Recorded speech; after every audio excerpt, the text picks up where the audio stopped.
Good morning, ladies and gentlemen. Welcome to my new video. So, the war between Iran and Israel has just ended. There's been a ceasefire, but it's only the first round, guys. I mean, everybody knows this is not the end. Israel or America will probably most likely attack again once they have restocked their weapons. So, Iran has to be extra vigilant, extra careful. So if you looked at my last video, you could have seen that there was some strange behavior going on before the ceasefire. Things like America attacking with bunker busters in a nuclear site on the entrance and exits with doing no major damage, and then Iran firing back slow missiles towards Qatar. So I think there's been a deal which was struck behind the scenes. Both countries basically walk away with their heads held high, and one day later there was a ceasefire announced. And I think all of this was planned behind the scenes. And it was planned behind the scenes because Israel had run out of weapons. They had run out of anti-aircraft weapons, and they were taking a lot of damage. So people behind the scenes thought, okay, let's end the war here. Let's restock Israel and let's see how things go in a few more months. And I think all of this charade with B-52s and all these slow-moving missiles towards Qatar, it's all been a charade, it's all been a show in order for both countries to walk away with heads held high. And that's what happened. However, this war is not over, by the way. I mean, Israel has got a long history of getting beat, then calling for ceasefire, and they use that time to restock on weapons from United States, from Europe, and a few months later they start again. And I think that's what's going to happen. So Iran needs to be very vigilant. They need to use this time very wisely. And who won this war? The first round, I would call this a first round. I wouldn't call it a war. Iran obviously had had had won basically, and they won because they they managed to destroy Israel's invincibility. They managed to throw a lot of ballistic missiles, hypersonic missiles into Tel Aviv and into Israel, and they caused a lot of damage. They've destroyed a lot of infrastructure, buildings, Mossad headquarters, power sites, and they caused a lot of damage in Israel. They've caused so much damage that people have been starting to leave. Israelis are leaving, thousands of them per day, going back to Europe, going back to America. Businesses are not coming into Israel to kind of invest. So it's too expensive for businesses to, set up shop in Israel, set up factories, because if a war comes, these factories are going to be blown up. So no business is going to come into a war zone. And the threat of invincibility in Israel is gone now. Israel for decades now, 10, 20, 30 years, they had a shroud of invincibility. They thought, they were backed by the West. They had all the advanced weapons. They had Iron Dome, arrow system, missiles. They thought they were invincible. And this is why so many people moved into Israel, emigrated into Israel from Europe, from Russia, from America, because they thought, Israel is going to be a better life, it's nice and secure. However, Iran has destroyed all of that. They've destroyed that invincibility that Israel had. And now people in Israel do not feel safe anymore, so they're now moving out. They're all leaving. Because when you're not feeling safe in a country, then things are not gonna do well for that country. Israel is suffering a lot economically as well.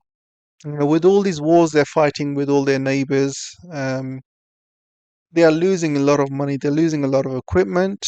They're losing a lot of IDF soldiers, and businesses are not running as normal because a lot of workers have to join the IDF, and a lot of businesses are not coming into Israel. A lot of tourists are not coming into Israel.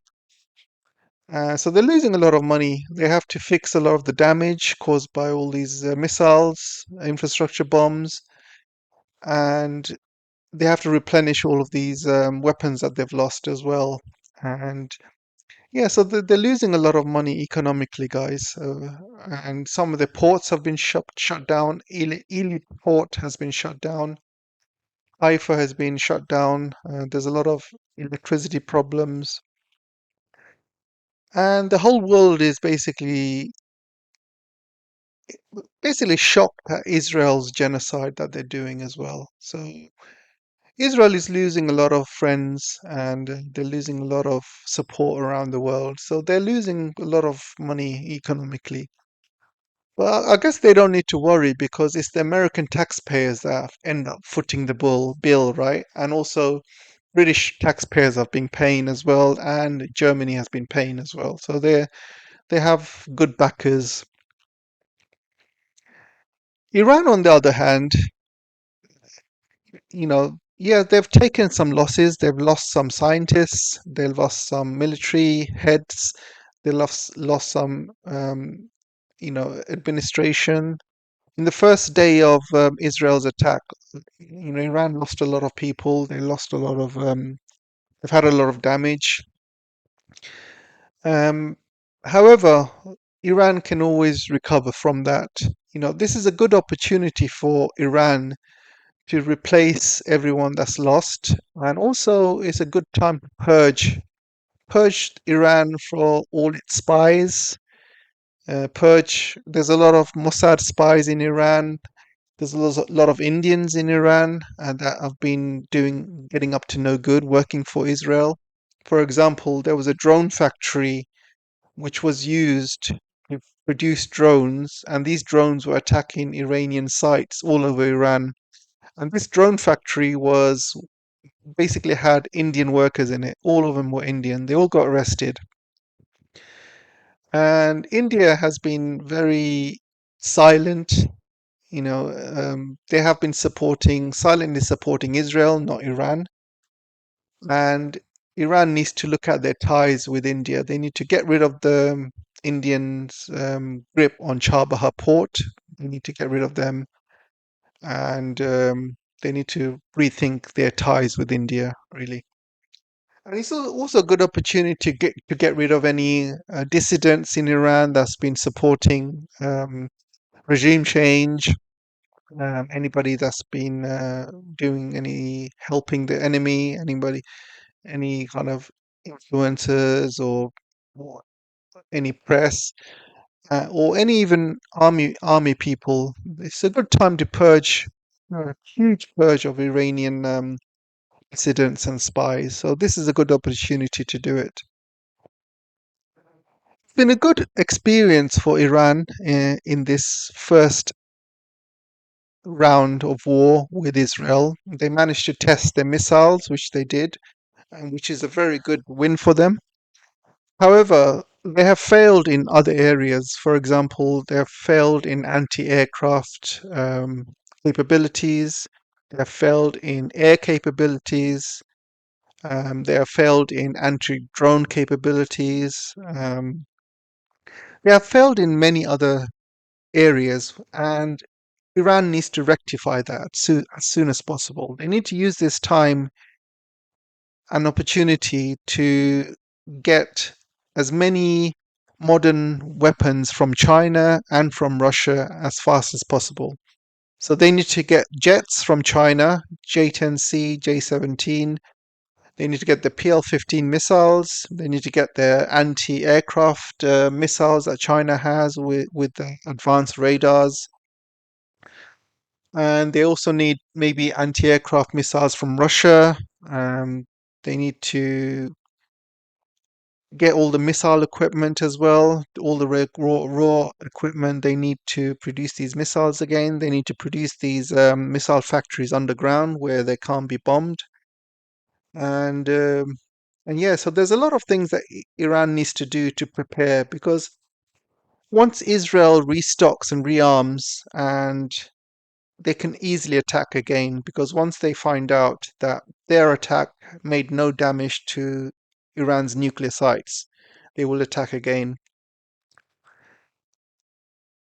And also, Iran has managed to kick out the IAEA. They don't need to work with them anymore since this attack, which gives Iran a free rein to do whatever they want with the nuclear program.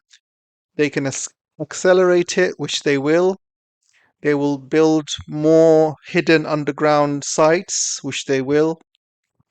They will enrich the uranium to 90%, which they will.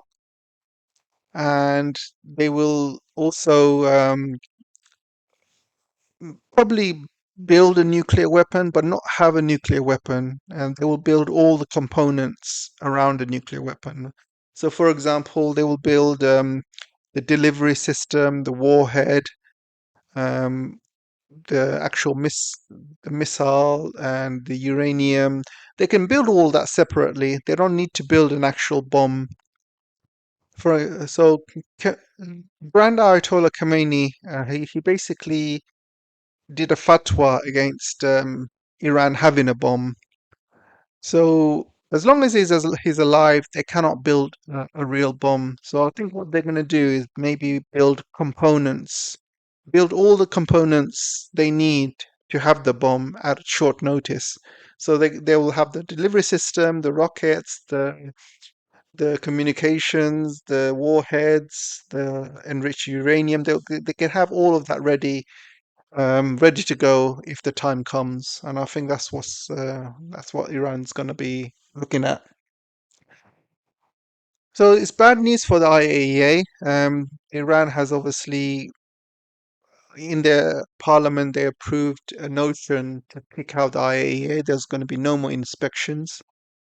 Same with North Korea, and these inspectors were corrupt anyway. They were giving out false information and intelligence to Israel, and they were giving names of scientists. They were giving sites of where certain enrichment products are. So Israel was using that information to bomb Iran. So it's good that they got rid of the IAEA, and I think they shouldn't ever let them back in. Israel and America has already attacked Iran, so what they're going to do again? They're going to attack again? I don't think so, because they've seen Iran's capabilities with missiles. I think that they will think twice before they attack Iran again in the future. So this has also been very good exercise for China as well. China had some surveillance ships nearby gathering a lot of information. So they would have gathered a lot of information about the F-35s being flown in, um, the, the the radar signatures that they're using, the B-52 bombers. So China has been building a lot of intelligence from that, because they've had a couple of ships which were monitoring that. And I think the information China takes away will be very, very invaluable to them. And yeah, so I think this has been a very good exercise for Iran. Sometimes you need to be in war as a country to basically find out what you excel in, what you don't excel in, what you need as a country, how to improve. And this is what Russia has done. In the start of the Ukraine war, Russia was all over the place, and they were taking a lot of losses. And but eventually they got their act together. They learnt from the experience. They basically um, they changed their tactics for the better, and they became better and better. And that's what Iran needs to do. They've had their first round with Israel. Now that they need to sit back and they need to start thinking about how to improve and how to basically be better for the next attack. And I think this has been very good, invaluable experience for Iran. So that's all for now, guys. Let me know what you think. Who do you think won the first round, Israel or Iran? Let's have a discussion. And where do you think the future is from now? Do you think Israel's going to attack in a few months when they find out they've done no damage to the Iranian sites? Already they are saying there's been no damage. And all the stuff that's happening with Trump, it was all facade, guys. It was all a fake facade. B-52 bombers bombed the entrance, bombed the exits, and I think the reason Trump did that is because he had a lot of pressure from his backers, his Israeli backers, his Jewish backers, and he felt he had no choice. So I think what they did, they made some sort of deal with Iran in secret. They said, "All right, we're going to bomb here at this time. Make sure you empty it out. Make sure you evacuate." And I think that's what they've done. And I think Trump is now getting a lot of flack because he didn't damage the nuclear sites, and a lot of Jews online are basically asking for his head. But yeah, we'll see what happens, guys. Let me know what you guys think, and I'll chat to you soon. Take care. Bye.